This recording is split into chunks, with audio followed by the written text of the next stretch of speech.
राजनीतिक विकास की धारणा के भिन्न भिन्न अर्थों में फिफ्थ है इसमें राजनीतिक विकास प्रशासनिक और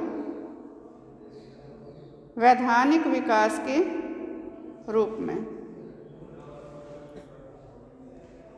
अब कुछ जो विचारक हैं, कुछ जो राजनीतिक विद्वान हैं, वो ये मानते हैं कि जो प्रशासनिक और वैधानिक विकास है यही राजनीतिक विकास है। माने जो प्रशासकीय व्यवस्था है, प्रशासकीय व्यवस्था में नौकरशाह आ जाएंगे। जो नौकरशाही है वो तर्कपूर्ण आधारों पर कार्य करे और इसी तरह से वैधानिक में विधि निर्माण की जो प्रक्रिया है या जो कानून बनाए जाते हैं व्यवस्था के द्वारा, सभी कानून तर्क पर आधारित हो। और नौकरशाही में जो लोग हैं वो योग्यता के आधार पर प्रशिक्षण पर आए, क्योंकि जो प्रशासकीय कार्य हैं वो विशेष श्रेणी के होते हैं, अनेक तरह के उसमें कार्य होते हैं प्रशासन में। अब नौकरशाही में जब हम बात करते हैं कि नौकरशाही में कौन कौन आएंगे, ब्रॉडर सेंस में नौकरशाही में उच्च अधिकारी जो बिल्कुल सर्वोच्च अधिकारी है उस विभाग का, उससे लेकर पियोन तक सारे आते हैं। तो आप समझ सकते हो कि इसमें कार्यों की कितनी विविधता है। उच्च अधिकारी से लेकर पियोन तक और अनेक पद हैं, क्लर्क भी है और भी हैं, सबके अलग अलग कार्य हैं और हर कार्य को करने के लिए अलग अलग योग्यता चाहिए। तो ये विचारक कहते हैं कि जो प्रशासकीय व्यवस्था है उसमें यदि तर्कशील आधारों पर कार्य होता है, तर्कशील आधार पर कार्य तभी होगा कि प्रशासकीय व्यवस्था में जितने भी लोग हैं, जिस जिस पद पर वो कार्य कर रहे हैं, हर पद से जुड़े हुए कार्य अलग हैं। तो हर पद से जुड़ा हुआ जो व्यक्ति है, हर पद पर आसीन जो व्यक्ति है, उसकी योग्यता उस कार्य को करने के लिए होनी चाहिए। माने अलग अलग योग्यता से संपन्न व्यक्ति इन अलग अलग पदों पर कार्य करें, ये हुआ तर्कशील आधार। अब जैसे हम उच्च अधिकारियों की बात करते हैं, IAS, IPS ये सारे उच्च अधिकारी हैं। IPS के लिए योग्यता कुछ अलग भी चाहिए, इसलिए उनके एग्जाम अलग होते हैं, IAS के लिए अलग चाहिए। तो ऐसे में जज है उसके लिए अलग योग्यता चाहिए। अलग अलग विभागों में अलग अलग योग्यताएं चाहिए और अलग अलग कार्य हैं, उनका संपादन अलग अलग उस विशेष दक्षता से ही किया जाना चाहिए। ये सभी अपने अपने कार्य में, जितने भी प्रशासकीय अधिकारी हैं, उच्च अधिकारी से लेकर निम्न पद तक, सभी अपने अपने कार्य में दक्ष होने चाहिए, प्रवीण होने चाहिए। तभी ये तर्क के आधार पर प्रशासकीय व्यवस्था को सही तरीके से चला सकते हैं। और संसदीय शासन प्रणाली में तो जो कानून निर्माण करने वाले हैं वो भी प्रशासकीय अधिकारियों द्वारा उपलब्ध कराए गए आंकड़ों के आधार पर ही कानून बनाते हैं। तो वहाँ इनका महत्व और अधिक बढ़ जाता है कि प्रशासकीय अधिकारी विशेषज्ञ होंगे तो फिर वो विधि निर्माण में भी एक सही तरीके से अपना योगदान दे पाएंगे। तो कुछ विद्वान ये मानते हैं कि प्रशासनिक और वैधानिक विकास ही राजनीतिक विकास है। इन दोनों में तर्कशीलता है, औचित्य है। तो इसका अर्थ है कि उस समाज में, उस व्यवस्था में, उस प्रणाली में राजनीतिक विकास हो चुका है। नेक्स्ट है इसमें राजनीतिक विकास लोगों के विशाल स्तर पर गतिशीलता और सहकारिता के रूप में, कि जो कुछ विद्वान हैं वो क्या मानते हैं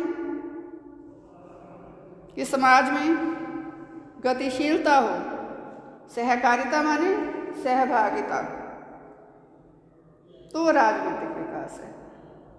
कि जो लोग हैं वो राजनीतिक व्यवस्था से भावनात्मक रूप से जुड़े हुए हों, उसके हर कार्य में भाग लेते हों, राजनीतिक व्यवस्था में उनकी रुचि हो और जहाँ भी भाग लेने के लिए आवश्यकता है वहाँ सभी नागरिक सुचेत रूप से भाग लेते हो। ऐसा नहीं कि जाति के आधार पर भाग ले रहे हैं या धर्म, कोई संकीर्ण आधार पर नहीं, तर्कपूर्ण आधारों पर अपना जो योगदान है वो राजनीतिक व्यवस्था में देते हों और राजनीतिक व्यवस्था के जो कार्य जिनमें लोगों की सहभागिता अनिवार्य है उनमें वो भाग लेते हों, जैसे मतदान की प्रक्रिया है और भी अनेक कार्य होते हैं। यदि लोग मतदान में हिस्सा नहीं लेंगे तो फिर वो प्रजातंत्र अपने आप में होना ना होना बराबर हो जाएगा।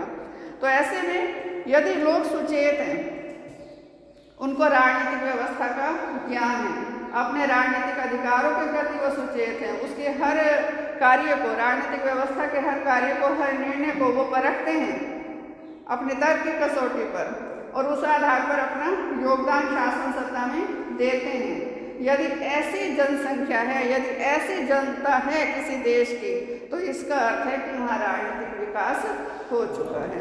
नेक्स्ट है इसमें राजनीतिक विकास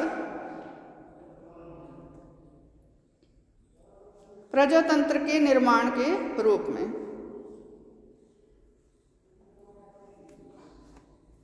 अब कुछ विचारक ये मानते हैं कि जो राजनीतिक विकास है वो प्रजातंत्र में ही निहित है, प्रजातंत्रीय भावना में निहित है। लोगों की जो भावना है वो प्रजातंत्रीय हो, वो प्रजातंत्रीय संस्थाओं के निर्माण में अपने निष्ठा व्यक्त करते हों। अब इसमें दो बातें आ जाएंगी। एक तो प्रजातंत्रीय शासन प्रणाली, प्रजातंत्रीय शासन प्रणाली तो क्लियर ही है ना आप सबको, कि जिसमें अंतिम सत्ता जनता में निहित होती है। अब प्रजातंत्र में चुनाव होते हैं, चुनाव किसके माध्यम से होते हैं? राजनीतिक दलों के माध्यम से। हर राजनीतिक दल के अंदर भी चुनाव होते हैं संगठन के, वो भी प्रजातंत्रीय तरीके से हो कि जो योग्य है वही उस राजनीतिक दल में उच्च शिखर पर पहुंचे, लोग उसको नेता माने, जिसको दल के अंदर भी स्वीकार किया जा रहा है, संगठन के चुनाव में भी। वंशवाद या परिवारवाद के आधार पर नहीं, योग्यता के आधार पर। और इसी तरीके से अनेक जो संस्थाएं राज्य के अंदर कार्य करती हैं, सारी जो संस्थाओं का स्वरूप है, जो ढांचा है, वो प्रजातंत्रीय हो। माने संस्थाओं में जो नियुक्तियां होती हैं वो भी समानता के आधार पर, समानता के आधार पर हम इसमें क्या मानेंगे कि समान योग्यता वाले व्यक्तियों को समान अधिकार वहाँ प्राप्त हों, उनको समान योग्यता वाले व्यक्तियों को उस पद के लिए अपना जो अप्लाई करने का अधिकार है वो हो और नियुक्ति योग्यता के ही आधार पर हो। संस्थाओं के अंदर जो काम करने का वातावरण है वो भी प्रजातंत्रीय हो।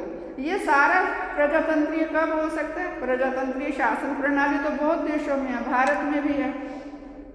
ये सारा कुछ प्रजातंत्रीय वो कब हो सकते हैं? जब लोगों की जो मूल भावना है वो भी प्रजातंत्रीय हो, हर कार्य विचार विमर्श से हो, संस्थाओं के अंदर भी, देश के अंदर भी कोई कानून जनता पर थोपा नहीं जाए, पहले जनता की राय देखी जाए, फिर वो कोई कानून बनाया जाए सरकार के द्वारा। संस्थाओं के अंदर भी किसी पर कुछ थोपा नहीं जाए, बल्कि सबके सहयोग से, सबको सम्मान देते हुए निर्णय लिए जाएं।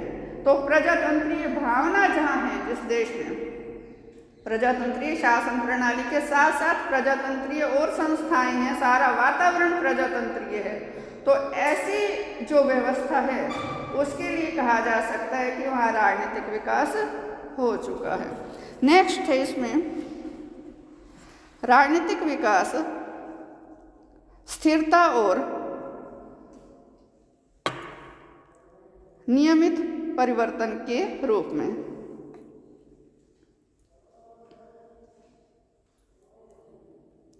अब कुछ विचारक कहते हैं कि जो राजनीतिक विकास है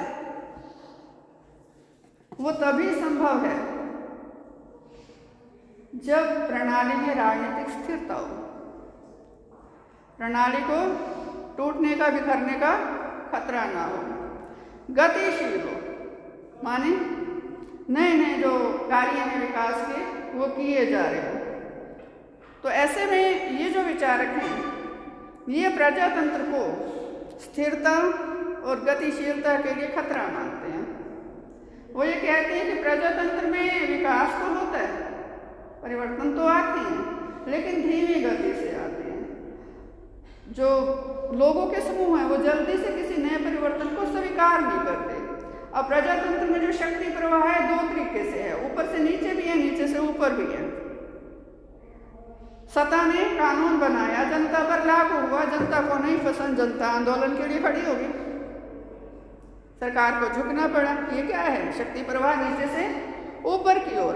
तो प्रजातंत्र में गतिशीलता बहुत धीमी होती है और ये विचारक कहते हैं कि आर्थिक विकास के लिए या अन्य और जो विकास है उसके लिए एक तो व्यवस्था में प्रणाली में स्थिरता हो और गतिशीलता माने जो सुधार है वो तीव्र गति से आए।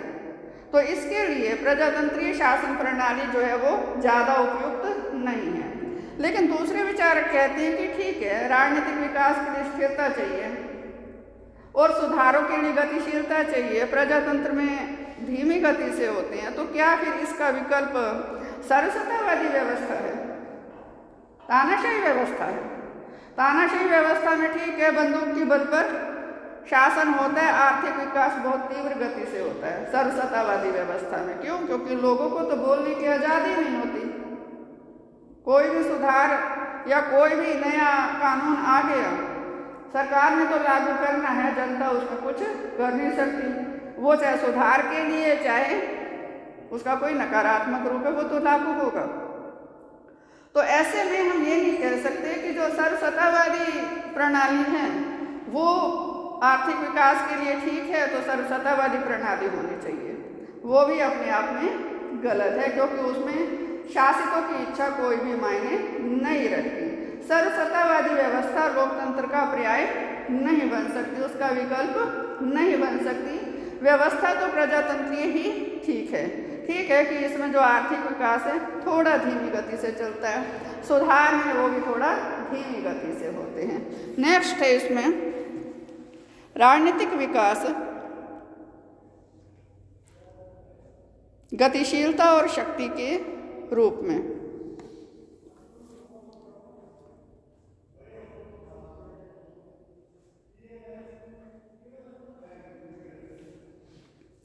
हर राजनीतिक प्रणाली में अलग अलग योग्यताएं होती हैं और राजनीतिक प्रणाली के जो कार्य हैं उनका निरीक्षण करके कोई भी जो रिसर्चर है निष्कर्ष निकाल सकता है कि ये जो राजनीतिक प्रणाली है ये योग्य है या अयोग्य है।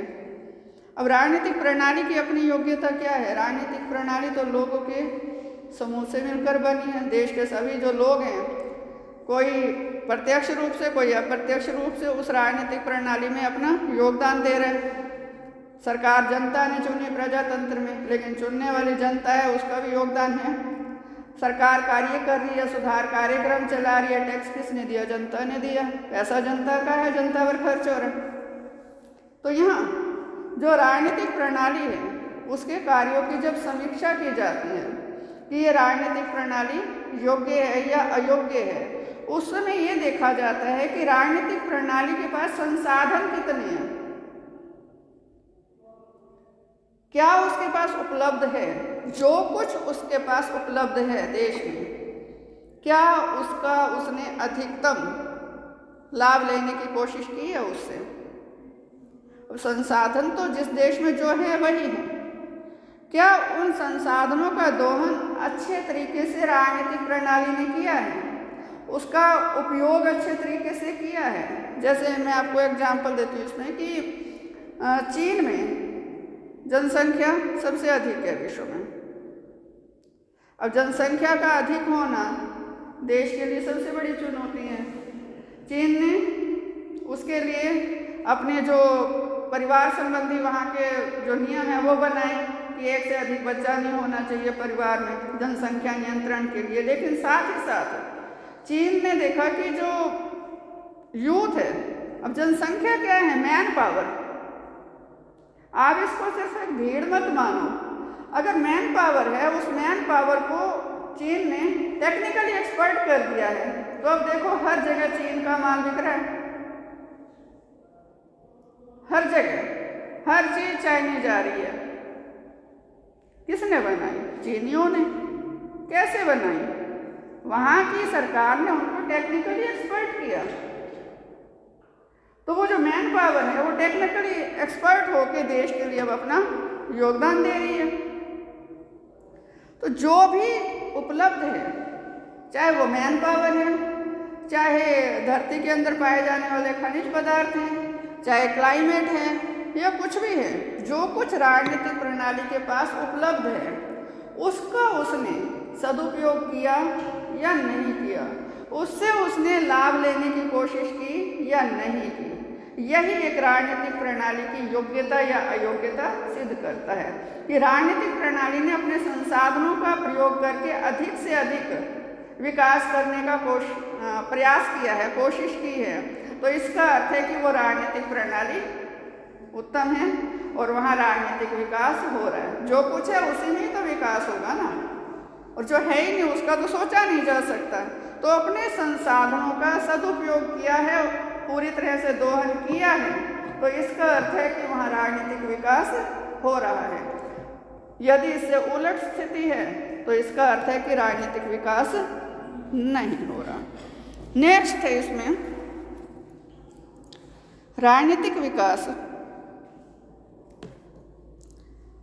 सामाजिक परिवर्तन की बहुपक्षीय विधि के एक पक्ष के रूप में।